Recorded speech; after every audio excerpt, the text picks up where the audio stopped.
This is episode 97 of Standing Out. Standing Out is a remarkable interview style podcast with the intention to highlight women and men making outstanding contributions in their field. Today, I'd like to welcome Chris Castillo.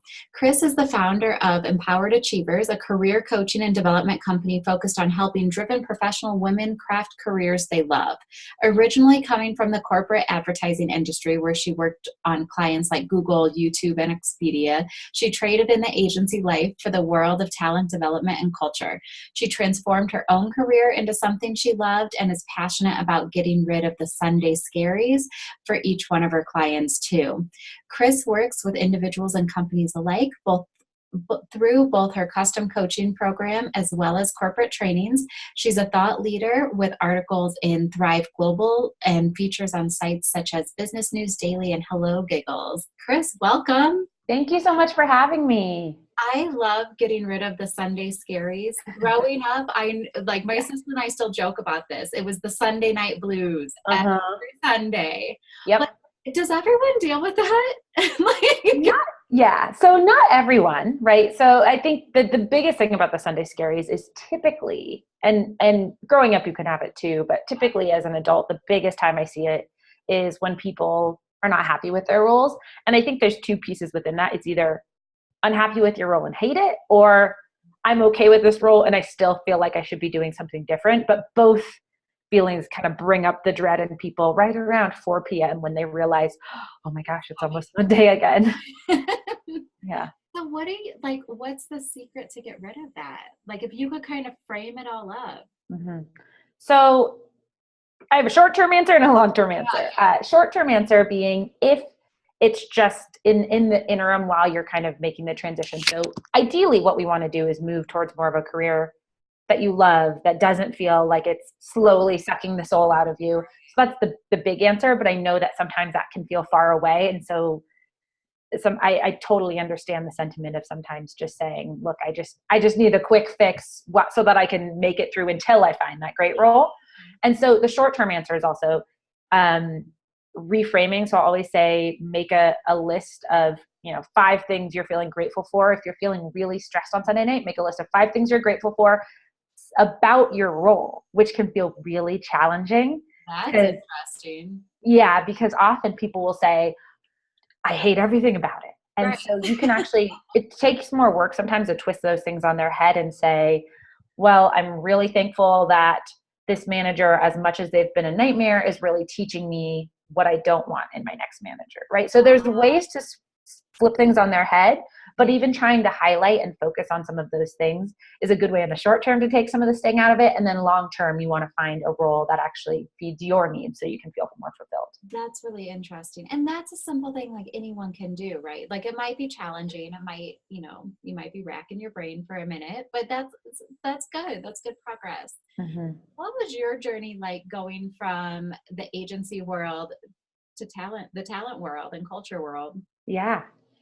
So for me, it wasn't nearly as smooth as I would have liked it to be, which is so much of the reason why I started my business 2 years ago, was because my process was not very straightforward.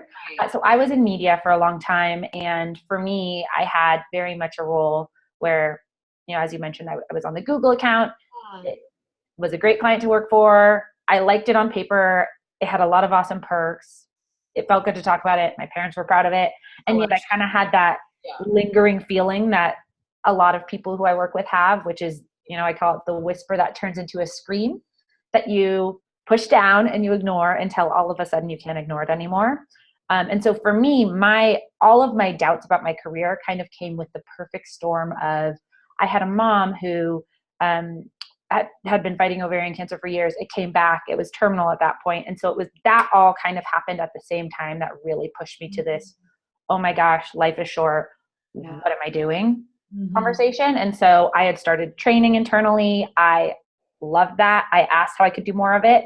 But for me, that took like probably 2 years from start to finish of these doubts to actually looking up one day and saying, oh my gosh, I've entirely transitioned into talent development and I love it. Wow. And so that process wasn't as clear as it could have been, which is so much of why I started my business today, because it was not as smooth as I would have liked it to have been, and how I know now it can be. But that's how you learn, right? Like, is having it be a little bumpy. Yeah. I mean, I think there's certainly going to be bumps. I don't think it's going to be super smooth for most people. There's a learning curve, but I think you can shorten that learning curve. I guess my point of it is, typically what I do with clients is we go through all these different exercises to try and get out some of the stuff so that you don't have to go through as much of the, I have no idea. Because for the most part, when people, I did the work to figure it out for myself, but by the time often people are willing to do that, they've been in this one step forward, one step back cycle for years, where they keep trying to psych themselves up to do it and then don't do anything. Right. So when you started the company, I feel like one of the things I hear from budding entrepreneurs so often is, I don't have the skill, right? Like, maybe they have the skill of, hey, they know marketing, they've been in marketing, but they don't know how to run the business, or they don't know business development, or most people I hear, they don't know accounting or legal. Like, what was your internal talk as you were making that transition? Yeah. I think that's a super common feeling as a whole. First of all, imposter syndrome is such a thing when it comes to, oh my gosh, how could I possibly? There's so many people more qualified. I think turning it on yourself and saying, but why not me? There's also a lot of people who aren't as qualified who have probably done it. So changing that concept. But in terms of the mindset and the things that came up for me when I was starting my business, I think the biggest challenge that I face, that I know a lot of entrepreneurs face, is that idea of feeling like you have to do it all on your own at first, before I actually learned to hire people who are far better than me at their skills for the things that they're really good at, instead of trying to say I should be PR and finance and da-da-da. Not so good. And all of it. And I don't know, I think a lot of that tends to come from when you're starting and there's not a lot of money coming in. You're like, oh, I'll just handle this or handle this. Mm-hmm.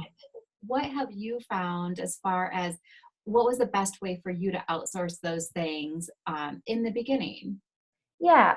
Well, I think there's a couple of things, because I understand you never want to spend money before it exists. And yet sometimes you have to make those investments of, by doing this, I know I'm going to make more money. So part of it's that trust piece too, of saying, I know by hiring this person who is really specialized in copywriting or in PR or whatever that might be, that it's going to be a long-term payout.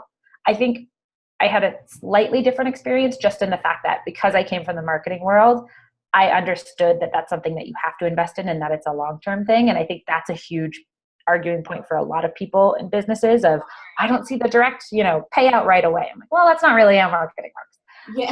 So I think that piece I understood, but I think at the start you can do stuff on a small scale, or see if you have a friend who's trying to get into something, or find someone on Upwork who you can hire to do just a couple hours of it. But there are ways to do it without saying you have to make the hugest investment in the world. Yeah. Well, and I do love that barter system. I actually did this just recently. We've been in business 7 years, but there was a guy I met and I had lunch with him, and we got on this conversation about mentorship opportunities. I'm like, I would love to mentor more. And there's a particular organization that I'd like to do that with. And we were just kind of talking about how to make that happen. And I left the meeting and I kind of just I knew everything he said was so awesome and so good, but I couldn't wrap my head around exactly what he said. I'm like, hey, can I do a trade with you? Can we go through that conversation for an hour again? I'm going to write it all down. Yeah. And then what I'm going to give you is some of my marketing skills and, do some things for you. He's like, absolutely. And it was such a quick little, it didn't have to be a big complicated thing. We hopped on a call. I'm like, that's all I need. Thank you. Yeah. He gave me what I needed to do for him. Thank you. Yeah. So easy. Yeah. There's so often a third option. And I think that's the thing in general. People often think it's so black and white, when the reality is there's normally something in between. You just have to think about it that way. What's a rookie mistake that you feel like you made and learned from? When I was starting my business, I think there's always so many. I think the biggest, probably a really big one for me at first, was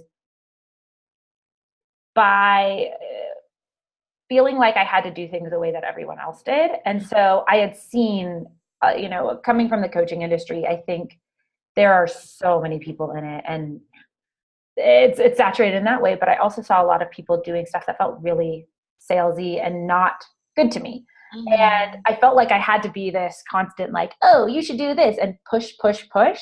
Gotcha. And in the last year, I've been working with different coaches who have really helped me to realize that it's more about kind of putting your thing out there, and the people who want to work with you will be magnetized to you, and not feeling like I have to be all have my hair slicked back and try and trick people into something. And so that was a huge mistake I made at first. I think there were definitely some like hard sells that I definitely would not make at this point in my life. Well, and that's super common though. When you see the competition in the industry, you do feel like, oh, that's what I need to be doing. And I had that same thing in our company. When it originally started, it was supposed to be an online course.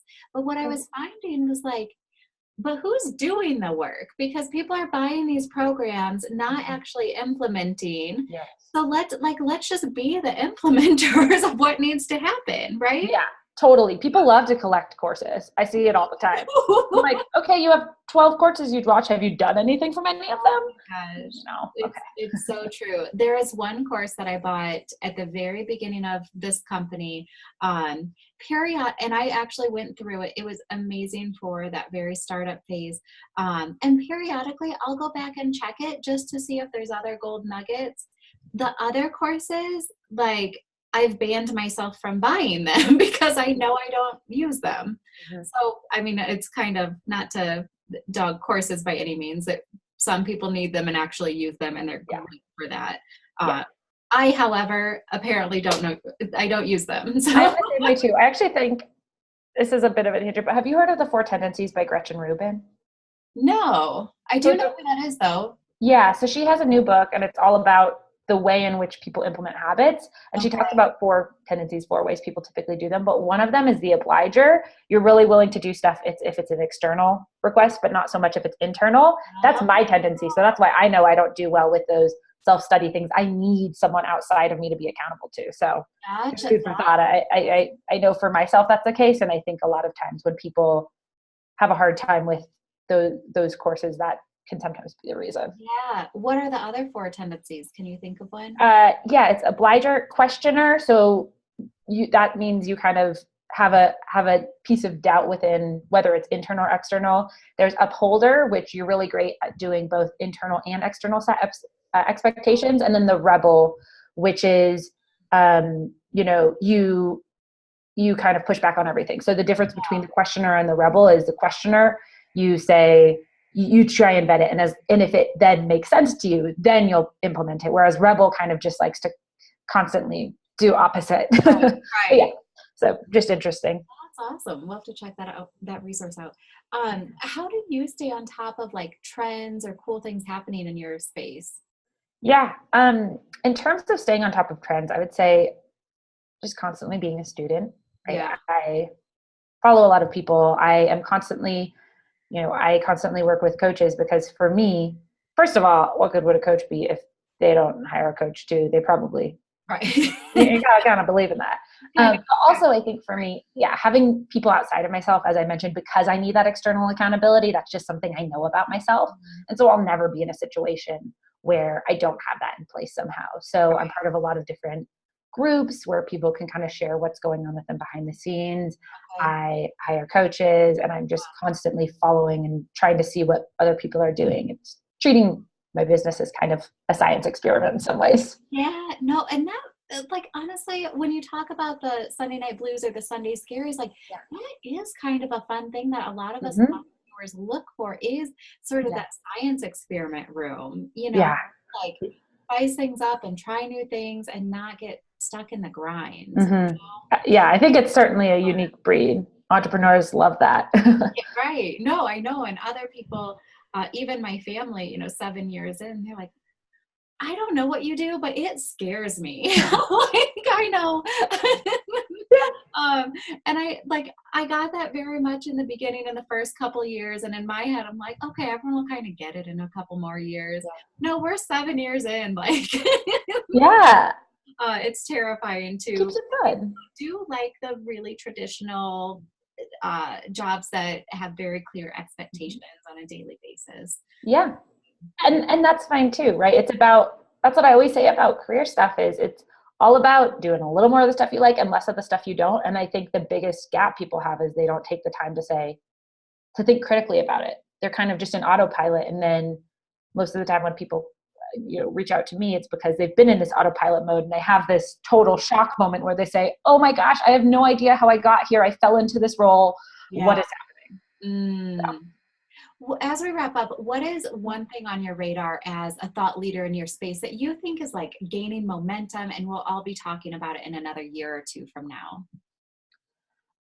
Well, one thing that I would say from the talent and development realm is it's been really interesting to see the shift of these last couple years on, I grew up in the Silicon Valley, so I have a very unique perspective, especially now being out here in Colorado as companies are coming in and it's growing so quickly. There's been so much focus on people recently, and it's interesting talking to my sister who's 10 and a half years older than me, and for her, she has a very different perspective where she's like, how do these companies have all these perks? It's never going to last. And of course, it's certainly like she is 100% entitled to that perspective, but it's just really interesting seeing how companies invest. And I think that seems to be more of the trend is people are realizing they have to develop their employees because everything else can really be outsourced or, gotten somewhere else, or there's a million people who are looking for these opportunities. So the fact that it's really shifted where companies are having to truly invest in their employees and have it be, let's make sure this is a good fit both ways, because if you don't love it, you're not going to stay around, has been a really interesting shift to see. Well, and I think that plays into a company's growth strategy too, like to retain and invest in people you have rather than the turn and burn sort of thing. Like there's a real cost associated with that. So I think that's really great. I do hear a lot about companies investing in people, and I wonder, is it like, would you say it's mostly in the training piece, or is it more in like the lifestyle work-life balance, or like, what do you see? So it depends on the company and kind of where they're at, right? There's the levels of startup-iness and we need to have free cafeteria lunches. I think that's very much a thing in the Bay Area. I did a training at a company. Yeah, I did a training at a company at the beginning of August that had a pretty unique office space, and they had their whole cafeteria lunch, and they had the nap room and they had a music studio and all of these things where you're just like, whoa, where am I? If anyone's read the book, The Circle, I felt like I was living in it, but so there's definitely that. But I think for the most part, companies of all sizes are getting more behind employee development and actual training. Like that's easier to sell people into because they see the direct tie. But the really interesting piece is one thing that I've seen is some, more progressive companies are super happy to say that they've done this work. But I've seen some big companies who don't want to list their name, or who, in sort of setup wise, I can't technically say who it is that I've worked with. I can only say something generic like fast growing tech company or something like that. And it's really interesting because I'm like, don't you want people to know you invest in your employees? This isn't something to be ashamed of. So I think that's easier to sell in, but there's still a strange stigma around it. Interesting. Well, I love that. That's great food for thought. Thank you so much for being here. I appreciate it. Yeah, of course. Thank you so much for having me. It was great talking with you.